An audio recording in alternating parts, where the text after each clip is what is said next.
Kisah si Wuragil. Di tepi sebuah hutan yang luas dan lebat, hiduplah sebuah keluarga sederhana di sebuah rumah kecil berdinding anyaman bambu. Pasangan suami istri itu memiliki 7 orang anak laki-laki yang masih kecil. Kehidupan mereka tidaklah mudah. Setiap hari, sang ayah bekerja sebagai pencari kayu bakar di hutan. Sementara sang ibu mengumpulkan daun jati kering untuk dijual di pasar. Namun sekeras apapun mereka bekerja, hasil yang diperoleh selalu pas-pasan. Mereka hanya mampu makan dengan lauk seadanya. Bahkan seringkali harus menahan lapar. Beban hidup yang semakin berat membuat sang ayah sering termenung, memikirkan nasib keluarganya. Malam itu, setelah lelah bekerja seharian, sang ayah dan ibu duduk di beranda rumah mereka yang sederhana. Cahaya bulan temaram menyinari wajah keduanya yang nampak lesu. Di dalam rumah, ketujuh anak mereka sudah terlelap dalam tidur yang penuh kelelahan. Sang ayah menghela napas panjang sebelum membuka pembicaraan.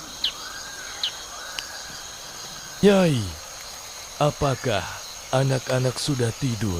Sang ibu yang sedang menambal baju lusuh milik anak-anak mereka mengangkat wajahnya dan mengangguk pelan. Sudah, Ki. Mereka kelelahan setelah bermain sepanjang hari. Tapi aku tahu, perut mereka pasti belum terisi penuh. Aku hanya bisa memberikan bubur encer tadi sore. Sang ayah menatap langit malam yang gelap, lalu menghela napas berat. Matanya terlihat sayu, penuh beban yang tertahan di dadanya. Nyai, aku semakin tua. Tenagaku tak lagi sekuat dulu. Dulu aku bisa membawa tumpukan kayu besar ke pasar. Tapi sekarang, untuk membawa seikat kecil pun rasanya berat. Sang ibu meletakkan jarumnya, menatap suaminya dengan cemas. Aku tahu, Ki. Aku juga merasakannya. Makin hari, hidup kita semakin sulit. Tapi aku percaya, kita pasti bisa melewati ini. Sang ayah menggeleng, wajahnya semakin muram. Aku tidak yakin, Nyai. Aku sudah mencoba segalanya, tapi semakin hari, keadaan kita semakin buruk. Aku takut kita tak bisa memberi makan anak-anak kita lagi. Sang ibu terdiam. Ia menatap wajah suaminya yang penuh kegelisahan. Dalam hatinya, ia juga merasakan hal yang sama. Tetapi ia tak tahu harus berkata apa. Rumah kecil mereka terasa semakin sunyi. Suara jangkrik di kejauhan seolah menjadi saksi kesedihan yang menyelimuti mereka malam itu. Angin malam berhembus pelan, menggoyangkan dedaunan yang mulai mengering. Suasana semakin sunyi.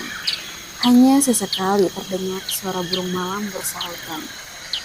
Di dalam rumah, ketujuh anak mereka masih terlelap dalam tidur nyenyak, tidak mengetahui apa yang sedang terjadi di luar.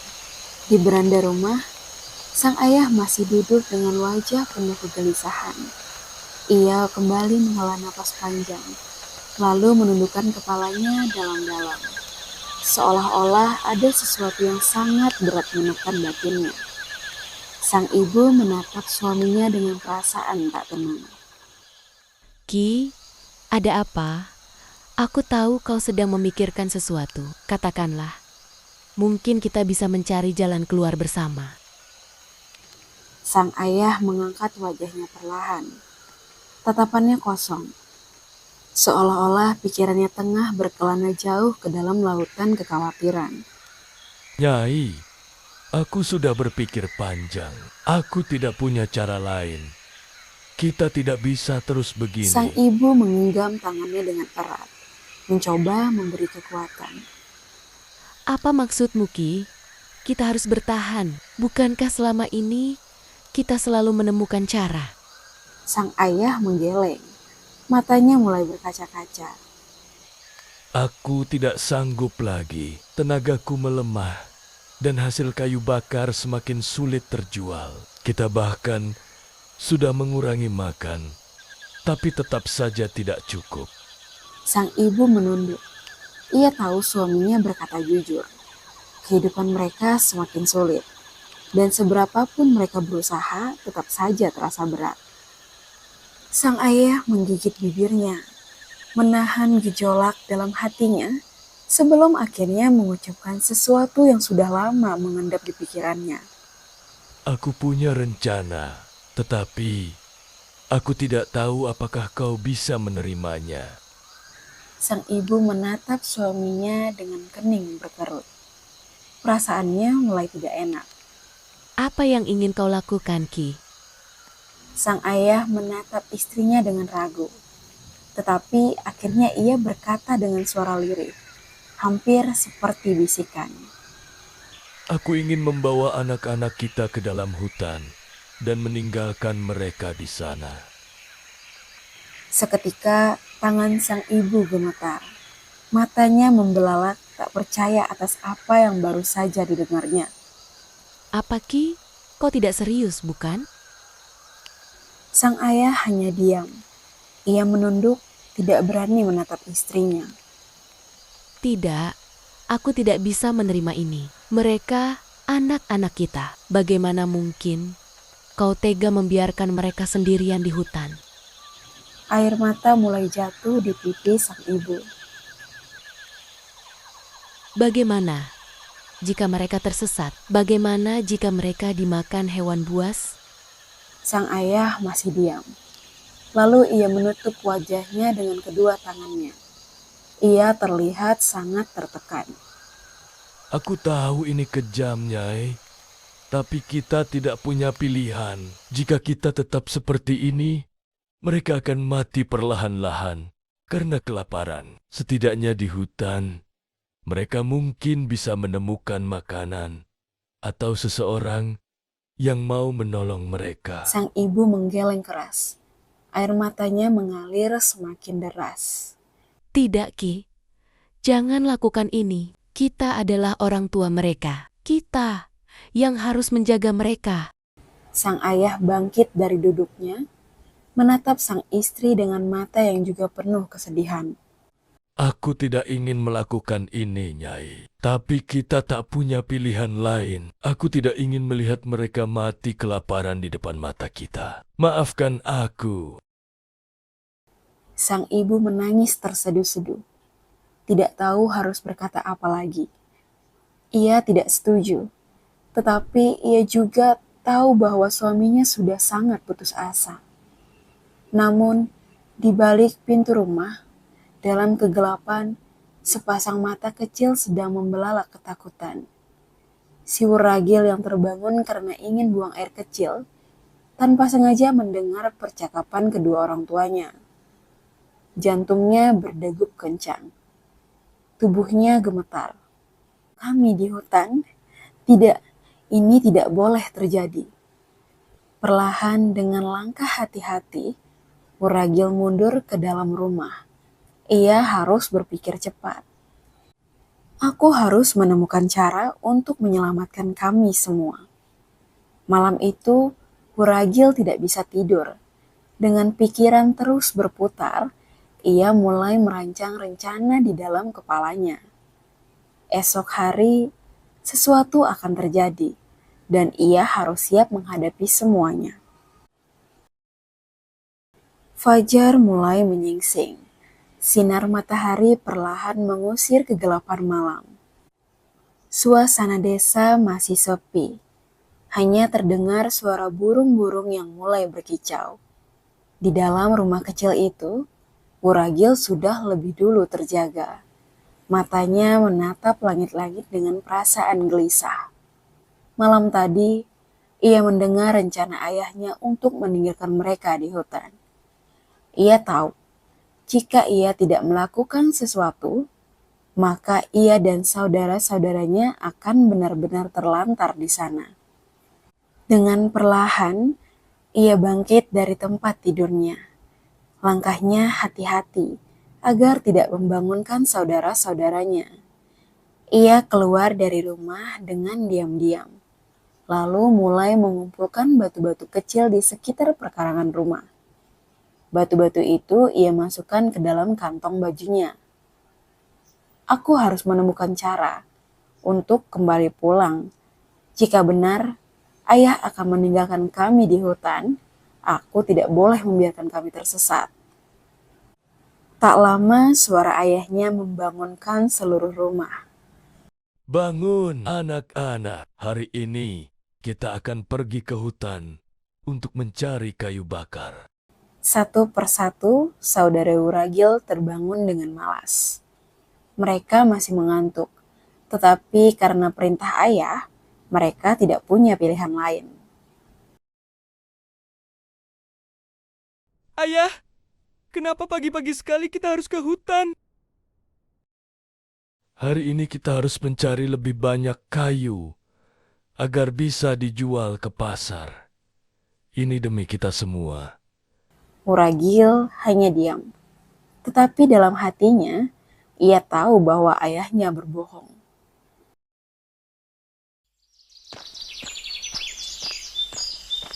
Setelah bersiap-siap, mereka pun berangkat ke hutan.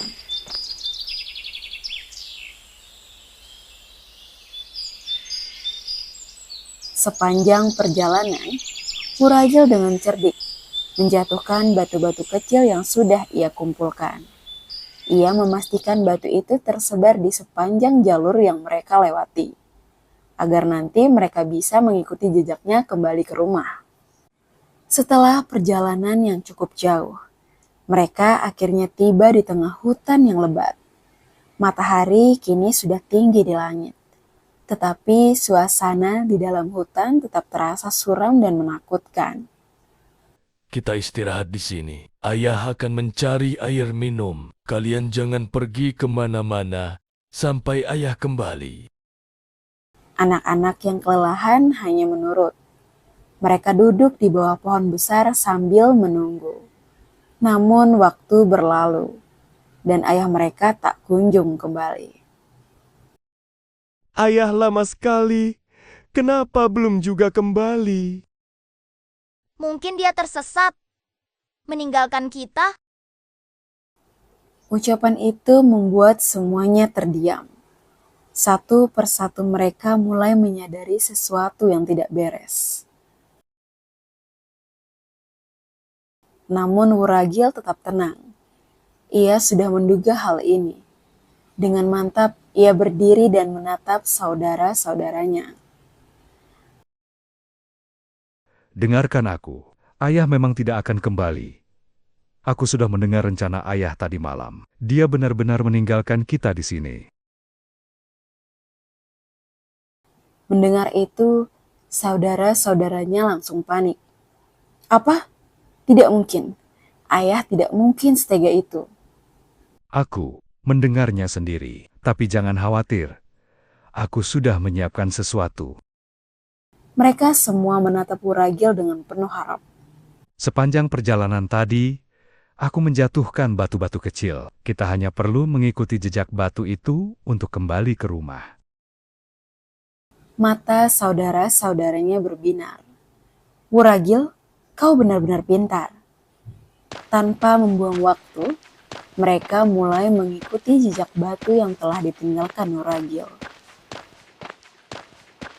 Dengan penuh kehati-hatian, mereka menyusuri jalur itu kembali ke desa. Setelah perjalanan yang melelahkan, akhirnya mereka melihat rumah mereka dari kejauhan. Hati mereka lega bukan main.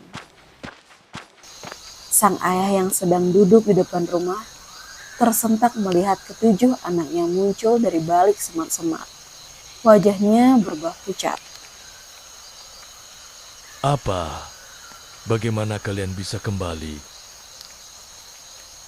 Ayahnya dengan tatapan tajam. Tetapi ia tidak mengatakan sepatah kata pun. Ia langsung masuk ke dalam rumah diikuti saudara-saudaranya. Sang ayah hanya bisa duduk dengan ekspresi tak percaya. Dalam hatinya, ia merasa jengkel karena rencananya gagal. Bagaimana mereka bisa menemukan jalan pulang? Ini tidak mungkin.